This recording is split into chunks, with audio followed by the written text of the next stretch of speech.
Hello everybody! JGC Anime here. Today we are going to be reviewing Sword Art Online, the movie Progressive Aria of a Starless Night, or Sword Art Online Progressive movie Hoshi Naki Yoru no Aria. So I'm a bit conflicted on this movie because basically the whole premise of this movie is it goes back in time to the first floor of SAO, where we get to kind of see things through a new perspective as we're now doing things floor by floor instead of like just zipping through it like in the first season of the anime. And honestly, I was all for this. In fact, when I heard it was going to be called Sword Art Online Progressive, I looked up the light novels and even bought myself them. I own up to, I think it's like volume 4 right now. I'm still reading through them. And honestly, I've been really enjoying them. That's why I'm a bit conflicted about this movie, because if you've watched SAO, you know the basic premise. You know, a new MMO has come out into the world, some kind of RPG type thing, and everyone's now trapped in this video game where if they die in the game, they die in real life. You know, the basic premise of SAO. And this time, instead of following things through Kirito's perspective, we are now following things through Asuna's perspective, as we get to kind of know more about her character and how she builds up. And honestly, I wasn't against that. Sure, I've mentioned before I'm not that big of a fan of Asuna as a character, but I was all for changing perspectives and seeing how she did things, and I was very curious about it. So, yeah, I decided to pick up the light novels first in order to get an idea of what this series entailed, but in all honesty, I don't think it would have actually mattered, since the movie doesn't take much from the light novels. In fact, it goes more into its own route, which I really wish I knew going into it, because when I was watching it the first time, I've actually watched it twice now. When I watched it the first time, I really wasn't a fan of how little they really adapted from the original light novel. But upon watching it the second time a little while later, because I watched this months ago, I just rewatched it like the other day, and honestly, it was way better than I remember. It's so weird. So we're just gonna hop into spoiler-free thoughts now. It was weirdly so much better than I remember. And it's so weird because I remember not really liking some of the characters and really not enjoying their existence and how they were only there to really push the plot forward. There's still parts of it I'm really not a fan of, which I can kind of go more into them in the spoiler section, but it's like this one issue I have where there's this moment of foreshadowing that's so painfully obvious that they just keep like slamming it in, like really just going like, oh, yep, this is definitely gonna happen, this is definitely gonna happen. It's just like, the foreshadowing is awful. And yeah, we'll talk about that in the spoiler section, but moving past that for now, I'm honestly surprised how much I actually didn't hate this movie the second time. The first time, I was very mixed. Like, I didn't love it or hate it. I thought it was very down the middle. And now, I think it's actually decently good. It still has a lot of moments I'm still not a fan of. For one, I feel like the segment where Asuna's on her own before she meets Kirito goes on for a bit longer than I would have liked, because unlike a lot of people, I actually enjoy Kirito as a protagonist, so him kind of leaving the picture for too long really makes me struggle to follow other characters' perspectives, unless it's Klein. I'm still waiting for a Klein series. Give us a Klein series, please, eventually. I'd love one. But honestly, it's really hard to focus on a lot of other characters without Kirito in the picture, and that was the same here, where I didn't mind Asuna's storyline with her friend Mito, who wasn't even in the light novels. That might be a bit of a spoiler, but she's not in the light novels. So seeing her in this film was a bit awkward to me, because I was, as I said before, I was going into this movie expecting to have it like a one-for-one, or at least close to adaptation of the light novels. But honestly, if I thought of it as its own film and not an adaptation of a light novel, it's not bad. In fact, I fairly enjoyed it the second time.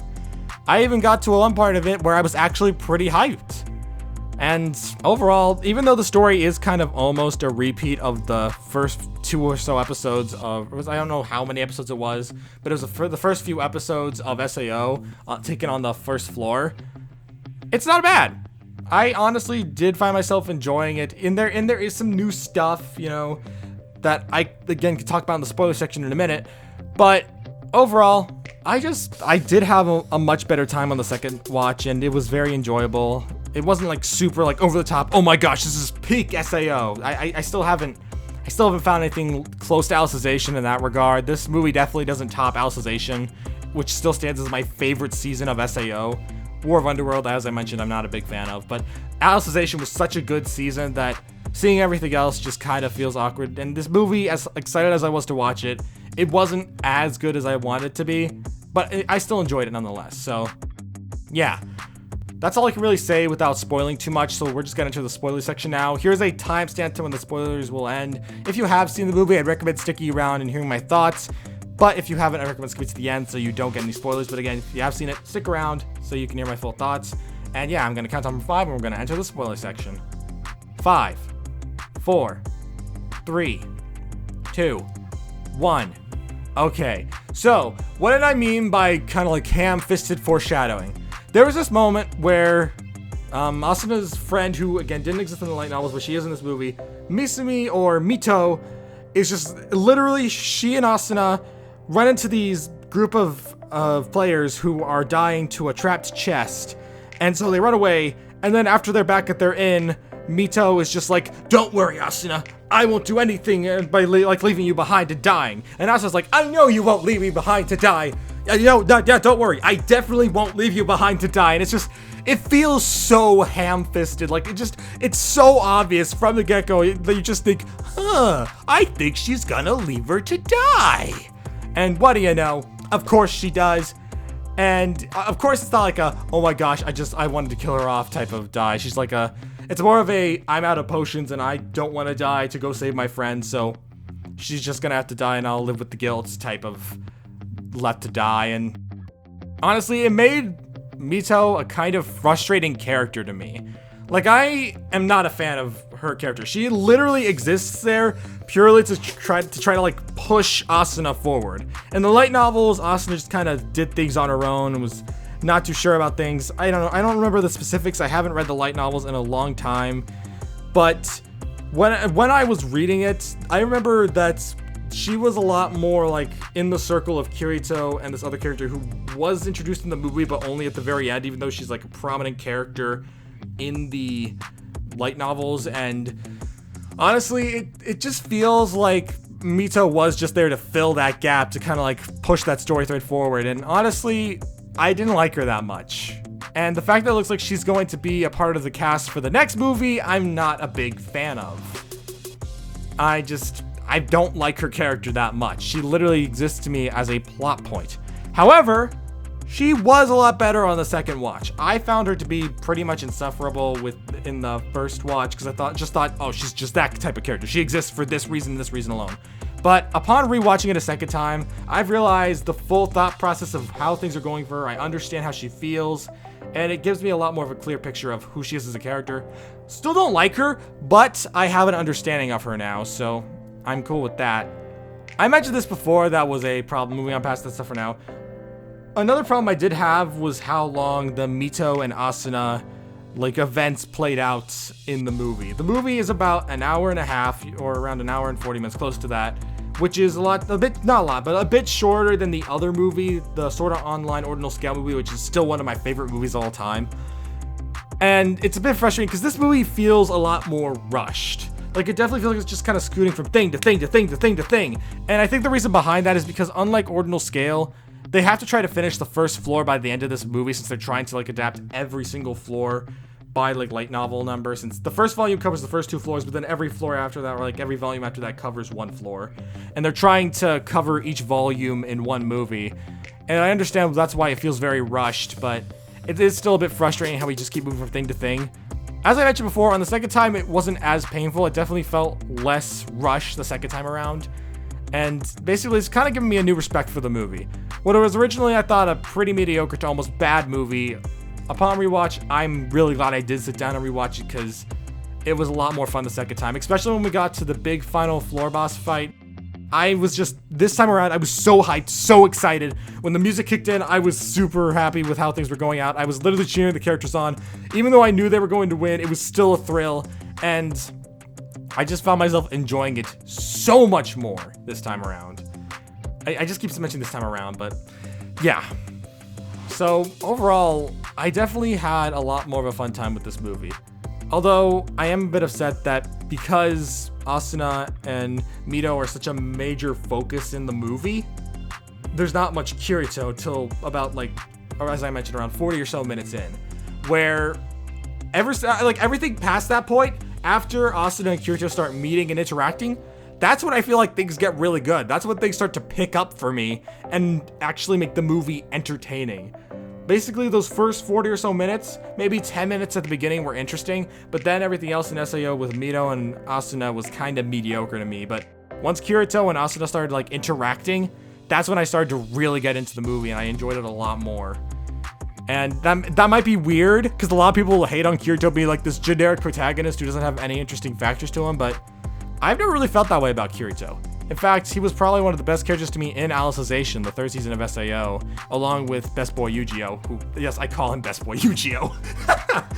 But honestly, Kirito isn't a bad character to me, so him being in this definitely upped it a lot more. Him and Asuna's interactions were a lot more enjoyable, since they're not like romantically involved yet in the story. They're slowly starting to interact with each other, and I really like how they interact, and it's a lot of fun.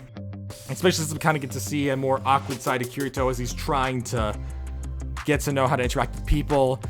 But yeah, this movie, it wasn't bad. Especially some of the best parts of it being the music and animation. The animation and music in this movie is fantastic. It is all so good, and I am so happy how things turned out because it really made scenes feel intense. And I really liked that. They really showed off their budget with this movie. And I am curious to see how the next movie will go and whether I'll like it or not. I hope I'll like it because I am a big follower of SAO. I really enjoy it. Unlike a lot of people who hate on it for the lulz or treat it like it's the worst thing in all of history, I've enjoyed SAO. It was one of the first ever anime I ever sat down and watched. And even though not every part of it is to my liking, it still holds a special place in my heart as one of the first anime I could ever get into. And I really enjoyed it. So yeah, that's just my personal feelings. And while this movie, I am still rating it off the bias of, not really a bias, it's actually just a full-fledged feelings towards the movie, it was decent. I definitely enjoyed it once Kirito and Asuna started actually interacting with each other, and it definitely made the movie a lot more enjoyable to me. But yeah, that's all I really have to say in the spoiler section, so we're at the conclusion of this video. And what are my final thoughts? I thought this movie was pretty fun. It wasn't the most perfect movie ever. In fact, I wouldn't say it's the most perfect thing to ever be produced from SAO. So I'd probably have to, if I had to give it a rating, I'd probably give this movie a solid 7 out of 10. Where it's not perfect, but it's not bad. I still had a good time. Would I rewatch it a 3rd time? I honestly do not know. It's definitely a 50-50 chance. I don't know. I'm not against it, but it can't be clear. Still though, it's not a bad movie. I don't think it is like, how do I say, like the fairy tale Phoenix Priestess levels of bad. That movie is atrocious. This movie though, it's just kind of by the numbers what you kind of expect from the first floor. I believe next movie, which is coming out sooner or later I believe, is going to be focusing on the 2nd floor or somewhere around there. And I'm very much looking forward to seeing how they handle that, since now the story's just like in full swing. We've no longer seen all this stuff. It's all going to be brand new experiences, meaning this movie won't have anything we'll recognize. It's going to be a completely brand new movie, and I'm very much looking forward to seeing it. And this movie, going back to this movie, still a decent time. Not the best or worst thing ever. It's just kind of there. Don't hate it, don't love it. It's just there. But yeah, that's all I really have to say. So thank you all for watching. If you're new to the JGC Anime channel, don't forget to subscribe. I also give no anime fans to the channel. And I will see you all around. Peace!